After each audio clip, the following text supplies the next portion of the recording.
Hey everyone, so in today's video I want to talk about yet another video Vegan Gains made on sexual assault. If you didn't see my first video on the topic, I highly recommend you go watch that. It will provide a lot of backstory and context for what I'm going to be talking about in this video. So I'll put a card up here and I'll also put it down in the description box. Please go watch that if you haven't already, or at least watch just the first few minutes of it, preferably the whole thing, but the first few minutes will give some semblance of a backstory for you. I am making this video because Richard is spreading a lot of myths and misconceptions about sexual assault survivors. I think his video is extremely harmful to both existing sexual assault survivors and future ones, and as someone who's in the vegan community, I can't sit here and say nothing. I feel as though I have a moral obligation to say something, to speak out against this, not because I am attacking Richard, but in an attempt to educate. Vegan Gains, Richard's video, is centered around the claims of a vegan activist that she was sexually assaulted by another vegan activist named William. Richard has already gone through her first public statement on Facebook and other social media, and now he's going through her further updates. So in this video, I'm going to respond to his responses and clear up some misconceptions. William never claimed that you weren't drunk. The only claim I've seen him make is that you weren't as drunk as you claim to have been because you can remember every single minute detail of what happened that night, aside from mysteriously when you actually had sex with William. And she actually proves this in her own Facebook post. So if you scroll down here, here she's basically reciting William's side of the story, where, William says they went to a bar, they went home, and then they ended up just having sex. Well, here's Adriana responding to this. You didn't volunteer to do shit. The first thing that you tried to do as soon as we were in the room was to kiss me. The days before, you were insisting on having sex, and I said no. You were clearly pretty mad that I didn't want to.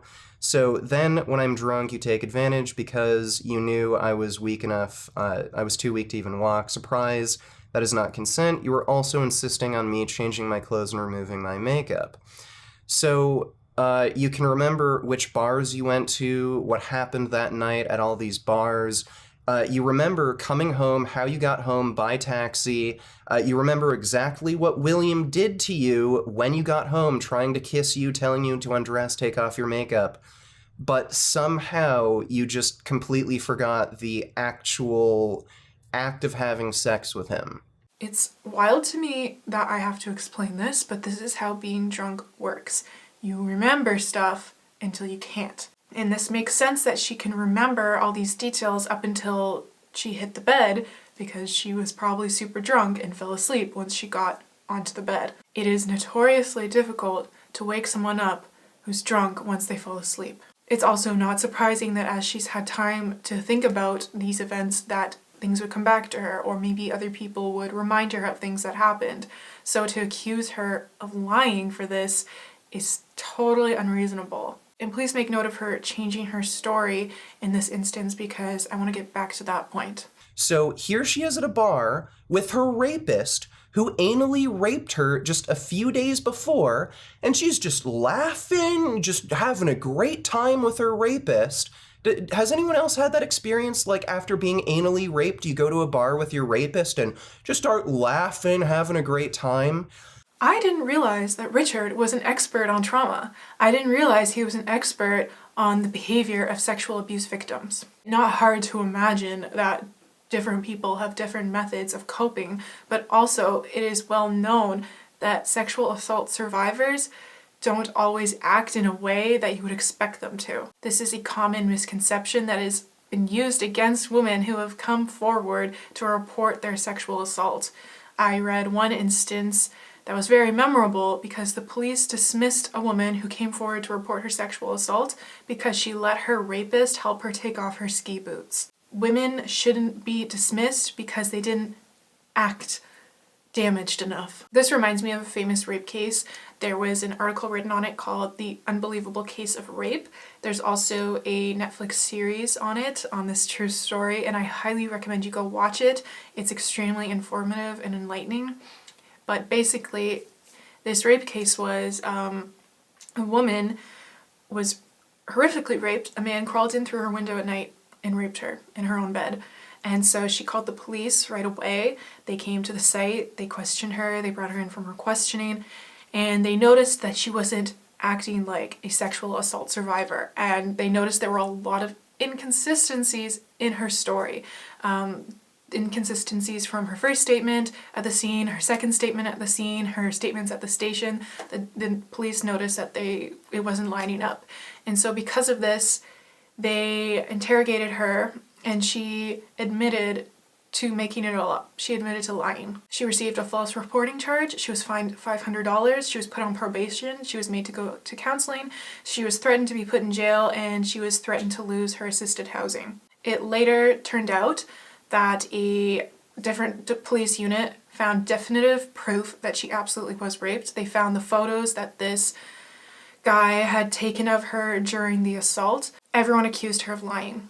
All her friends accused her of lying, her foster parents accused her of lying, the police accused her of lying, all because she wasn't behaving like a victim and there was inconsistencies in her story. It is well known that there are consistencies in the stories of sexual assault survivors.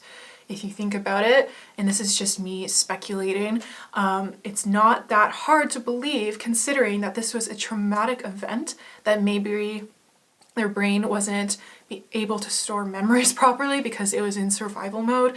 And it's not surprising also due to the fact that they were traumatized that maybe their memory recall is also not that great. As the police are getting updated training on how to deal with sexual assault survivors, they are told not to scrutinize them in this way because they can have inconsistencies in their stories, but this doesn't mean that they're lying about it.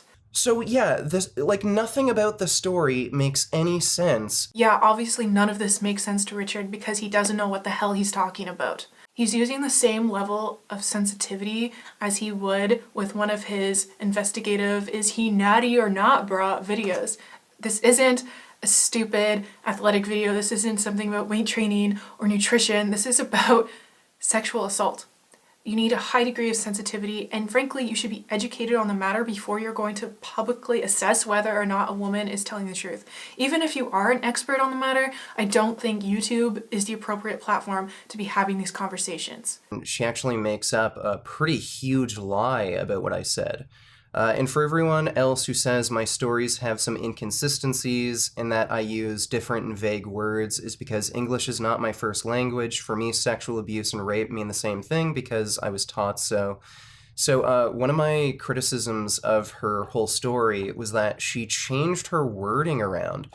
At first, she accused William of sexual abuse, but then later on, she accused him of rape. So I thought that was really suspicious. She's claiming, English isn't her first language, and she thought sexual abuse and rape meant the same thing. I can understand, okay, English isn't your first language. Maybe you have trouble articulating a few things, but this explanation still doesn't make any sense for why you changed your word choice around. If sexual abuse and rape meant the same thing, then why wouldn't you just stick to using one term? Why did you use multiple terms when they both mean the same thing to you? So why would you go through the effort to change things around for no reason?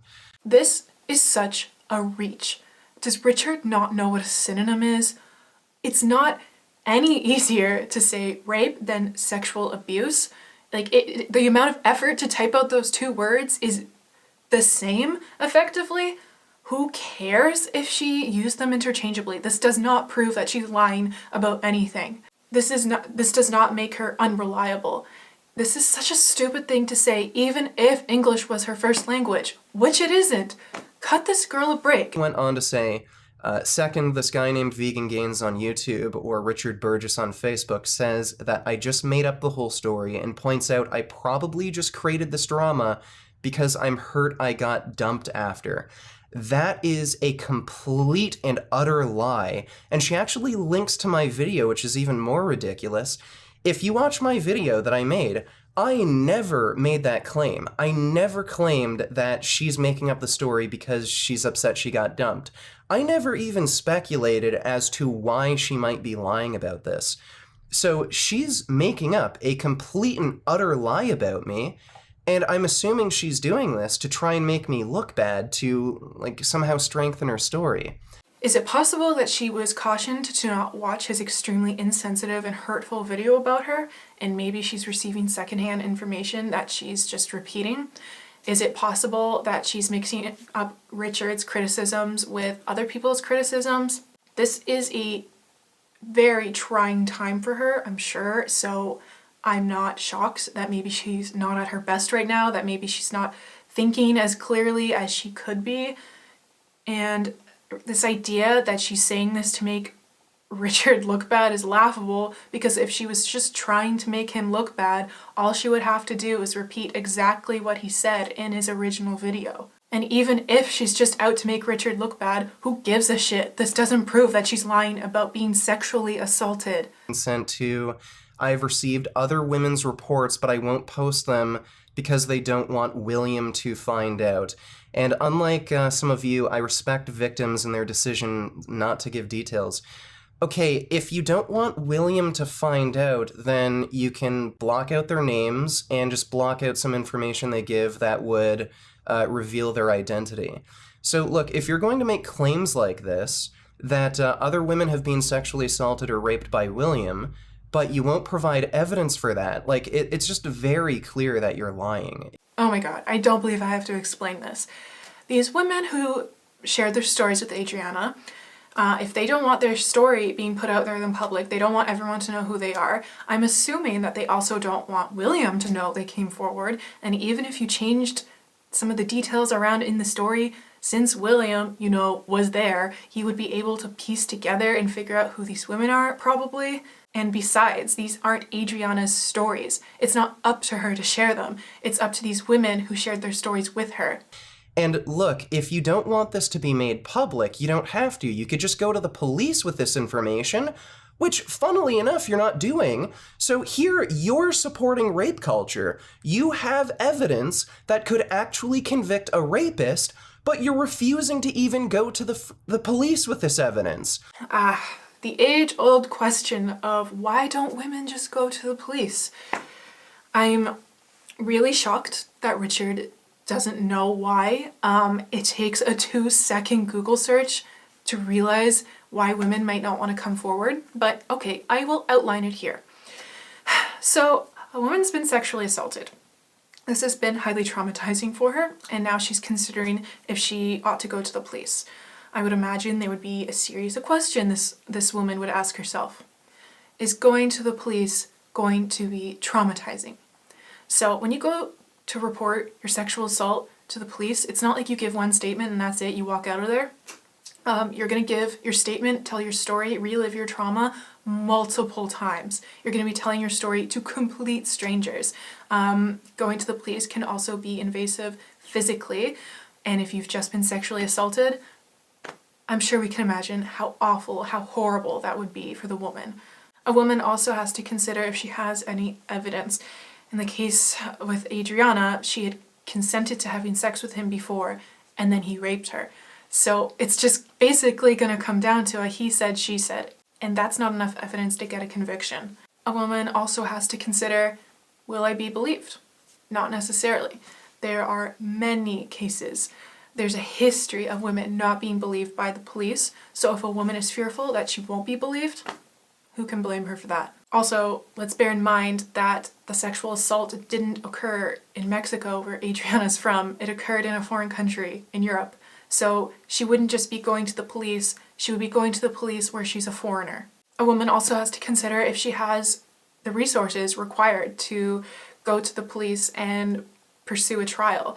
Adriana is a traveling animal rights activist. I sincerely doubt that she's got the money for that kind of thing, and I sincerely doubt she's got the time for this kind of thing. This is a woman who wants to dedicate her time to helping animals. This would be a huge burden to take on, to go follow through with a trial. Like, this is an arduous process, and she's already spent trying to help the animals. It's not unreasonable of her if she thinks that this is just not something that she can pursue. A woman also has to consider the social repercussions of going to the police, and she has to consider if, after all of that, if going to the police, if pursuing justice through the legal system would even be the best thing for her? Is it even going to be worthwhile to help her heal? To me, that's fine. If that's not something they want to pursue, they shouldn't be forced to pursue it. That doesn't make the guy who sexually assaulted them less guilty. So is Adriana a foreigner, someone who's not even from that continent, where she doesn't speak the native language, or at least it's not her first language, is she going to go to the police in this foreign country to report her sexual assault? It doesn't matter that William offered to go down to the station. He knows it's going to come down to a he said, she said, in which case there's not going to be enough evidence. And I sincerely doubt he thinks that she's even going to go to the police in the first place. And Adriana made a pretty big oopsie. So she made this post on Instagram that she very quickly deleted. I can only assume that she deleted this because she knows it's very easily provable as a lie. So I don't know who this message is actually from. Adriana could have sent this to herself with an alt account. I don't know. But it reads, "Hello, Adriana. I know this message will arrive in spam, but I just wanted to say that William fuck is well known in the French modeling community for assault, rape, recording of sex tape without consent, and posting them on the internet without consent too. So full support you." Yeah, that's a lie. So William has only made one sex tape and posted it online. The hell does this prove? That someone sent her something that she posted and then I guess figured out that this was incorrect information, then got rid of it? If anything, this shows that she's not knowingly putting out incorrect information. This doesn't prove that she's an unreliable witness. You'll also notice on the screen that it says that she's been having anxiety attacks. Again, it's not unlikely that she's not at her best right now and that she's not thinking clearly like she might usually be able to, and that maybe we should cut her some slack. For what it's worth, talking to William for a while and his girlfriend, he really doesn't seem like the kind of guy to do anything like this. He seems to be really good to women. His girlfriend is a victim of rape, and he bothered to take the time to teach his girlfriend jujitsu. So Richard talked to this guy, William, on the phone, and concluded from that conversation that it's highly unlikely that he could be a rapist. Does Richard really think that charismatic, charming people can't be rapists? This proves literally nothing. And no offense to Richard, but he is literally the last person I'd ask if I wanted someone else's take on someone's character. Just because William taught his wife jiu-jitsu doesn't mean that he couldn't possibly be a rapist. I can't believe I'm explaining this, but let's use the example of a burglar, okay? There's a guy, he has a wife, and he's a burglar. And so he's out burgling a house one night and he gets caught in the act and the person he's robbing recognizes him. So later, this person confronts him and says, "Hey, you were robbing my house, what the hell?" And then the burglar says, "Well, it couldn't have been me because I have a home security system." Just because the burglar doesn't want his own house burgled doesn't mean that he can't burgle other people's houses. In the same way that this guy doesn't want his wife raped doesn't mean he can't be a rapist. One of the girls he taught jujitsu, he also did modeling with her, and she ended up getting picked up by a talent agent and getting into the WWE. So he's had a lot of positive experiences with women. He seems to, Being nice to women, helping women with their careers doesn't preclude you from being a rapist. Oh my god. Your opinion, do you think William is the kind of guy who'd ever, try and, take advantage of or rape another woman? It doesn't seem that way to me. No. So he talks to the guy's wife, asks her, do you think your husband could be a rapist? I don't know if he said it like that, but look, obviously his wife isn't gonna be like, yeah, I think it's possible that he did something like this. Because let's consider the following. A, her husband is probably right next to her when she's talking to Richard. So even if she wanted to tell the truth, he's right there, so she probably wouldn't. B, it seems highly unlikely that she would confide in Richard, a stranger, that she thinks her husband is a potential rapist. And C, it is unlikely that her husband is going to engage in creepy behavior in front of his wife. He's well known for sexually assaulting and raping other women. This is all illegal, so if it's true, why has no one made a report to the police? If it is so well known that he sexually assaults and rapes so many women, why has not a single person made a report to the police? Richard says that if there's so many women who have been assaulted by this guy, why wouldn't they just speak up and go to the police? Harvey Weinstein, anyone? He was well known to be a rapist, and yet it was possible for him to just exist. This isn't an argument that you can use in 2020. You could argue that Harvey Weinstein, he was a big Hollywood producer, so that's different. He had a lot of influence, a lot of power, a lot of money.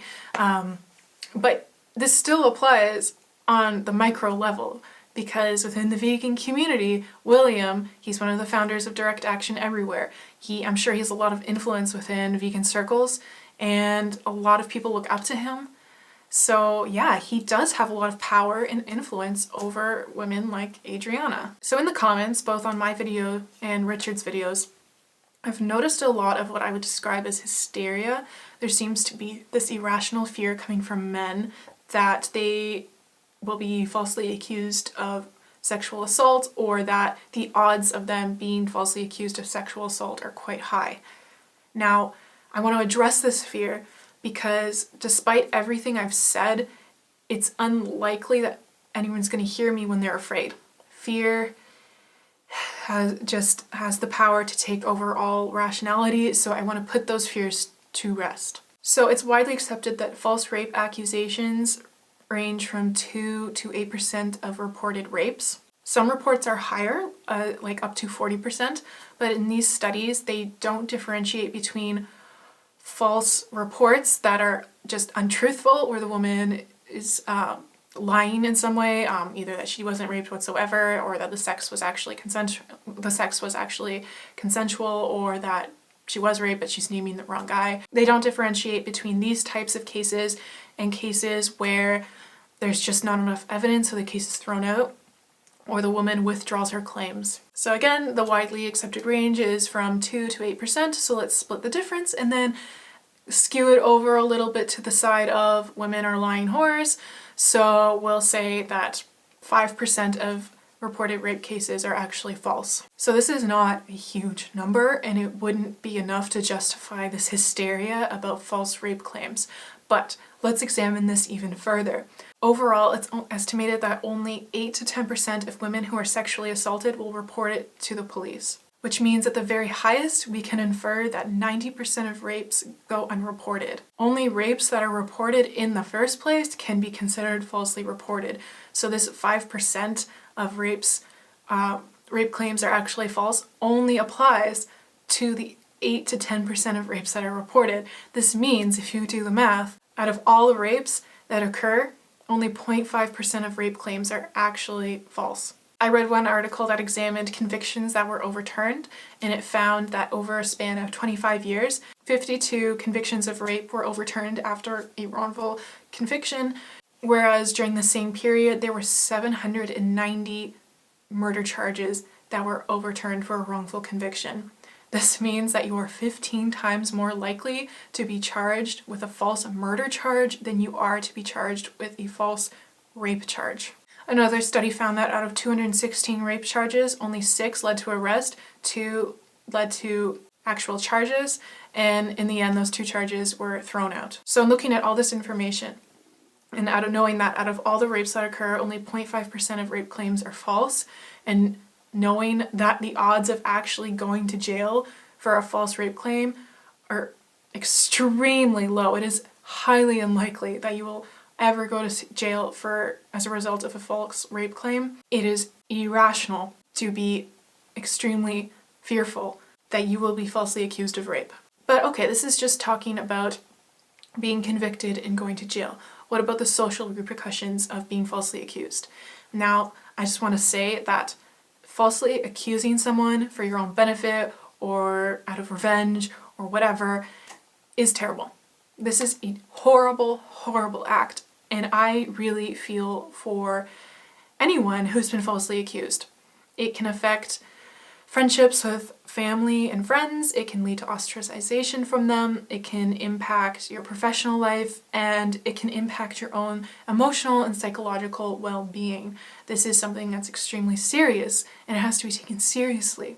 But even with that in mind, and where this does happen, and there are people who are severely impacted by false rape claims, it's not even always the case that there are any social repercussions for this. I'm going to use what I think is the most obvious example. The President of the United States was accused of rape by his ex-wife. He literally went on to become the President of the United States. But okay, Trump, even at that time, was a rich, famous guy, but what about just regular average dudes? Well, I think it's a cliche at this point, the story of the whole town that goes out of its way to protect their star football player or their whole entire football team at their local high school. They protect them from accusations of sometimes multiple young women coming forward accusing them of rape. These men then go on to have successful careers. They don't lose any respect from any of their family and friends because everyone accuses these girls of lying. So it's not always the case that even for regular people that this ends up ruining any aspect of their life. They go on living their life with zero consequences. Of course, though, for those it does negatively affect, that is terrible, and I'm not trying to downplay it. I'm just trying to put things in perspective here. The odds of being falsely accused in the first place are very low, especially when you look at the rates in which rape actually occurs. You are more likely to be charged with a false murder charge. You are more likely to be actually raped than be accused of raping someone falsely. So this does not mean that we believe women 110% no matter what. There's 0% chance they're lying, even in the face of conflicting evidence, does not matter. No, that's not what I'm saying. I'm outlining how inconsistencies in their stories and not acting damaged enough doesn't mean that they're lying. I'm saying that we need a high degree of sensitivity when discussing matters like this. When people say believe women, they just mean don't assume that they're lying.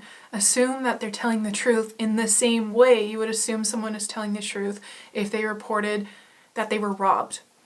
In the same way that you would hope the police would believe them when they go to the police station and say they were robbed and they go investigate. You hope that if anyone goes to the police, reports that they were sexually assaulted, that the police will take that seriously and then just assume for the purposes of instigating an investigation that they're telling the truth. So with this case with Adriana, I'm not going to publicly speculate on whether or not I think she's telling the truth because I don't actually know any of the people involved. I wasn't there, I don't know what happened, and you know what, neither does Richard. And it's not appropriate for him to be speculating publicly. It doesn't matter that she put her story out there on social media for the world to see. Yes, people are going to be crap and they're going to speculate publicly and accuse her of lying, but that doesn't mean that it's okay to do that. That doesn't give Richard permission to. He's supposed to be an influential figure in the vegan community and he needs to do better than the average person. It's not up for us, the peanut gallery, to decide whether or not she's telling the truth or if William's guilty or innocent. This ought to be dealt with at the local level. And speaking of that, it seems as though Direct Action Everywhere in France has removed him from the group. Now, considering he was one of the founders of the group, I'm assuming they didn't make this decision lightly. It goes unsaid, hopefully, that there was a lot of discussions happening behind the scenes, a lot of information that we're not privy to. So that's their decision, and I'll stand by that. They know more than I do. I also want to point out that Adriana has been criticized for not going to the police and then coming out publicly with her story as though this discredits her in any way. I've already gone over why a woman might not want to go to the police, and again, assuming she's telling the truth, she is perfectly justified in sharing her story publicly. She's perfectly justified in wanting to warn other women. Imagine for 1 second that this was about literally any other crime. No one ever gets mad when someone accuses someone of robbing their house in the way that people get mad when a woman accuses a man publicly of sexual assault. And also imagine for one second that you were, God forbid, right? God forbid, but you were sexually assaulted and you wanted to go online to tell your story and to warn other people. And then someone says to you, well, you can't share that story because you might be lying. Well, obviously you know you're telling the truth.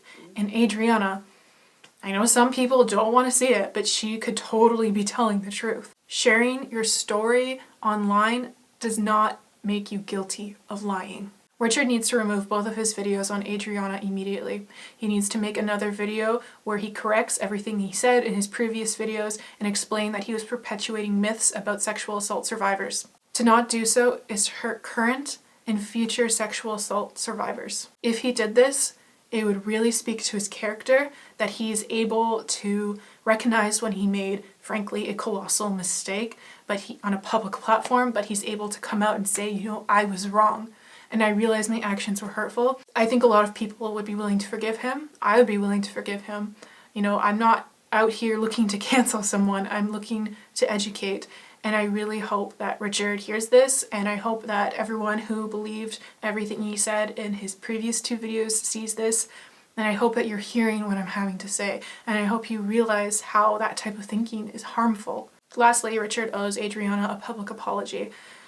It ought to be public because his offenses towards her were also public.